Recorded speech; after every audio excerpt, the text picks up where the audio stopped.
Welcome back to Courtroom Breakdown, and today's case is a roller coaster.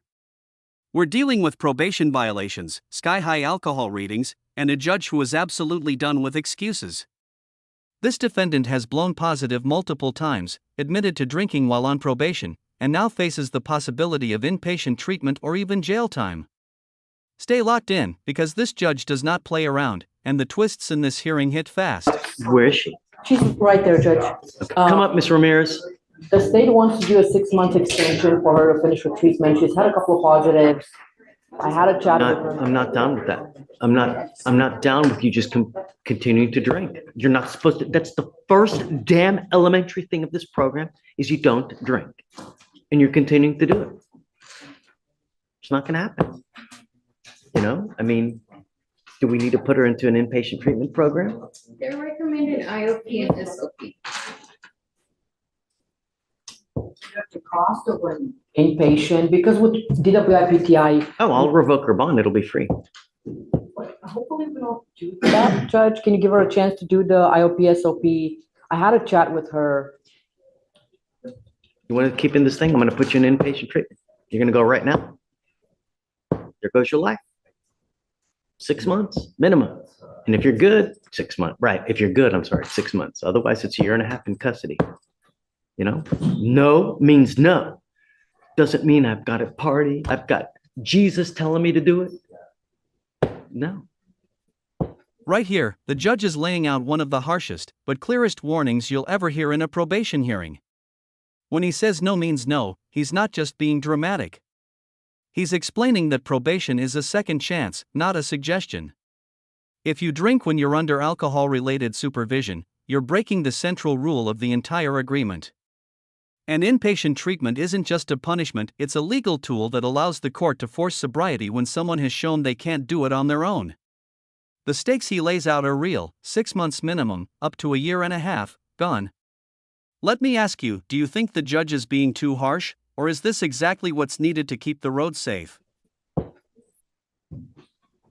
How many positives? Let's not get ahead of ourselves. So she completed the DWI education, effective decision making, and victim impact. On March 12th, she admitted to consuming alcohol. And then on June 20th, she provided a blow of 1.53. 0.153, that's nearly double the legal limit. That's gotta be, that's When the probation officer. like eight drinks. She said she had 10 drinks and she was celebrating her sister's birthday. No, there's gotta be some kind of sanction. No, Judge, can we do, instead of putting her in inpatient, can we maybe take her in for the weekend and then let her out and go her with? I'm okay with that. Yeah. And then at that point, I'm gonna put an ankle monitor on her. Can you let her come in? Did you drive here? Yes. And this is Can the we- moment everything explodes. A .153, nearly twice the legal limit, while on probation for a DWI is a devastating violation. The judge calls it what it is: 8 drinks worth of alcohol. She admits to 10. When you're on probation, any alcohol is off limits, but drinking to this level signals something deeper, either defiance or dependency. And legally, this makes it nearly impossible for the defense to ask for leniency. The judge even says, "This tells me you either have a problem, or you just don't care about us." Harsh words, but can you blame him? Imagine being responsible for public safety and hearing someone on supervision had 10 drinks. What do you think? Is the judge justified, or is he pushing too hard? Drive here? Yes. Can we, her car is gonna get towed. Getting her And car out I of care impound. because Well, so I know this is not the court's concern. I'm saying my concern for her is that if you take her in right now, her car is gonna go to impound. Her family can take it out because they need a power of attorney. She's gonna come out with over $1,000 in fees only to get her car out. But she will come back. we continue to cater to everybody. And you know, I get killed all over YouTube because people say I'm so mean. I mean, are we supposed to coddle everybody? Are we supposed to coddle you for just 10 drinks when you know you're on a freaking probation? Shameful. You ought to be ashamed. that tells me that you either have a problem or you just don't give a shice about us. That's what that tells me, you know? And yet you still want a dismissal of this case. It doesn't work like that, you know? I don't know if it makes a difference, but I've had her on bond for quite some time. And she's been on the program, she did her classes. If you give her a chance to come back, and if she doesn't do it, then I won't even have anything to stand on or come before you to say anything. And I don't think she will either. And being before you, I think she understands, right? Yes. Right? That if she does not take advantage of this opportunity, then that will be the end of that program for her. Yeah. We're gonna have Pavel. So, you know, I'll tell you, the only way is 3 days as a condition, and she'll have to turn, I mean, do you have a license? Can you run her license, please? She'll have to do the 3 days, and then as soon as she gets out, immediately she'll get a scram. Okay. She'll have to pay for it because I can't pay for it, you know? How, well, since it's a contract with the state, I guess you could drive with the scram. I want to make sure first she has a license. Okay, do you have insurance? Yes, I do. Okay. Hey, Pavel. Yes. I need you to please amend the contract, and I don't know how, but so this is Miss Ramirez. Okay. She's had quite a number of blows, positive. Okay. We're amending to do 3 days as a condition, and then she's PTI. on the PTI. Yeah. Okay. Well, and then the other issue is that Judge, if you want to put her on a scram, then we need to amend the contract to reflect scram, but allowing her to drive. Because normally the way that it works on your template contract is if she gets a scram, then automatically there's a non-driving affidavit. Right, no. So We'll that- keep everything as is, but I want to make sure that she's not, at all times, she's not consuming. Whereas here, all she has to do is blow, right? So we'll do the extension, but that's the conditions, right? So 3 days is a condition to begin, I guess, within the next couple days. So And how then do you? upon release, she has to get the scram, and then she has to do IOP and SOP. How do we do that? The sheriff won't take her in. So if she shows up, if it's a civil contract, we can do in the contract 3 days. This as a section is condition. where the courtroom turns from emotional reaction into legal logistics, and it's more complicated than it sounds.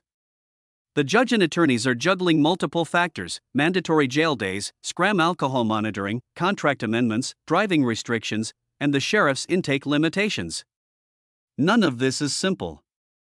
A scram monitor is a 24/7 device that tests for alcohol through the skin, zero wiggle room.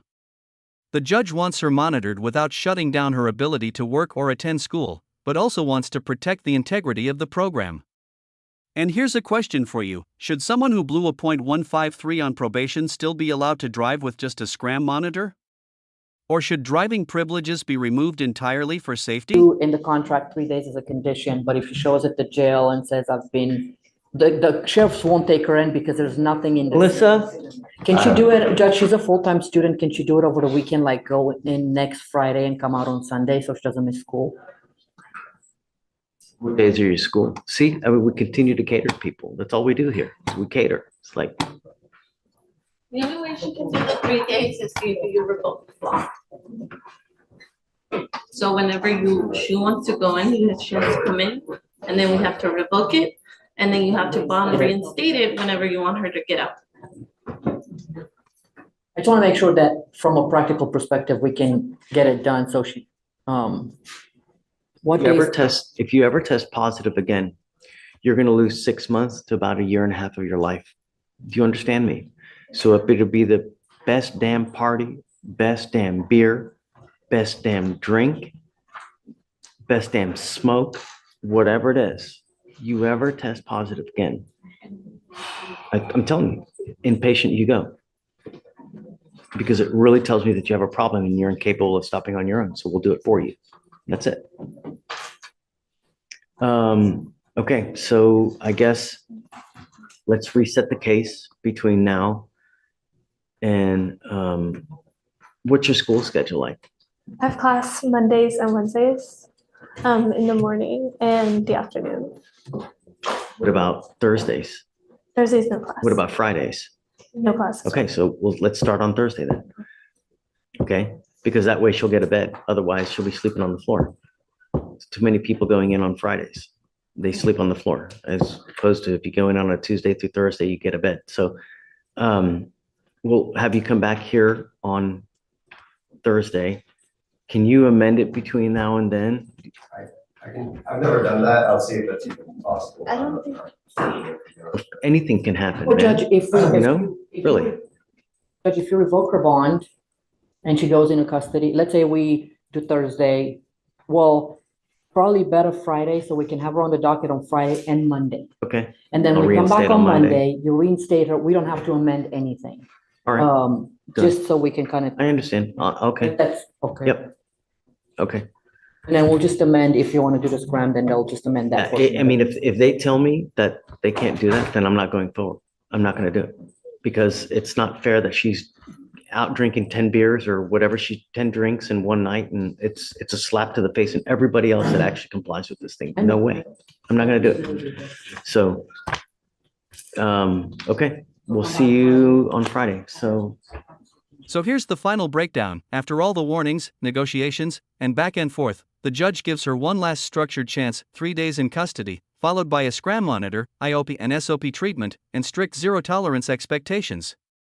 One more positive test, and she loses 6 months to a year and a half of her life. This case is a perfect example of how probation isn't just paperwork, it's a balancing act between accountability, rehabilitation, and public safety. What do you think? Did the judge strike the right balance, or did he go too soft or too hard? And if you found this case as jaw-dropping as we did, hit that like button, drop a comment with your thoughts, share the video, and don't forget to subscribe for more real courtroom breakdowns just like this.